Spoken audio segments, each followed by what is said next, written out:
kaigan, Mother's Day na po sa linggo, araw ng pasalamat at pagpupugay sa ating mga nanay. Ang iba't ibang mukha ng pagmamahal at pagsasakripisyo ng ilang ina, tunghayan sa report na ito.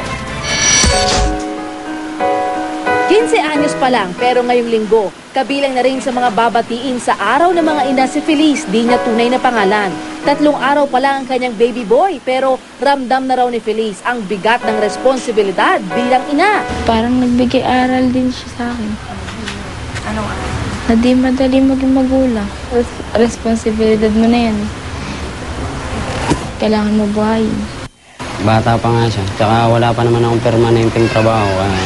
Alam ko mahirapan talaga kami. Gagawin na lang namin kung ano yung aming makakaya. At tila dumarami ang mga tulad nila. Sa tala ng United Nations Population Fund, 70% na itinaas ng bilang ng teenage pregnancy sa bansa mula 1999 hanggang 2009. Alamin po ang statistikang ito dahil nakikita natin na hindi lang po siya isolated kasi na issue.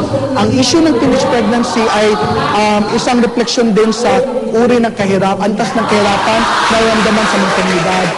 Kung si Feliz marami pang kakaining bigas, si Lola Pining umabot sa edad 72 na hindi lang 9 na anak ang inaalala, kundi pati na ang 39 na apo at 17 apo sa tuhod.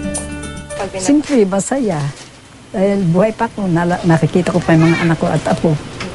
Hindi raw natatapos ang kanyang pagiging ina sa pagtanda ng mga anak dahil kaagapay rin siya ng mga anak at apo sa pag-aalaga sa kanilang mga supli.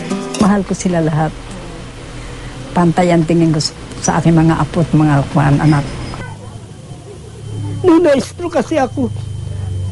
Wala akong nakitang ina na kasi tulad ng nanay ko. Kasi kahit hirap siya. Pinaliliguan niya ako mag-isa dito. Hindi niya ako pinababayaan. Binabantayan niya ako. Simula nung pagkabata ko po, siya lang po yung nag-aalaga sa akin, pati pag sa malaki na po ako. Sa isang nagmamahal na ina, hindi hadlang ang edad at kahit pa nga ang kapansanan. Bagay na pinatunayan ni Tess. Nalumpo sa polio pero buo-buo ang pag-aasikaso sa anak. Ganda na ng anak ko Pati pagtuturo sa mga aralin nito. Ito. Pero paminsan-minsay, di niya raw maiwasang malungkot sa kanyang sitwasyon. Doon ako nalulungkot, hindi ko sila na isasayaw. Pero yung in terms of pag-aalaga naman, pinipilit ko naman bilang nanay na maibigay sa kanila yun. Katuwang niya sa pagpapalaki ng 2 anak ang asawang may kapansanan din. Pagdating sa pamilya, masikaso talaga sa mga bata. Talagang hindi siya nagpapabaya sa pagkain. Kahit anong problema ang dumating sa buhay nila, kailangan labanan nila ito. Ay, mama!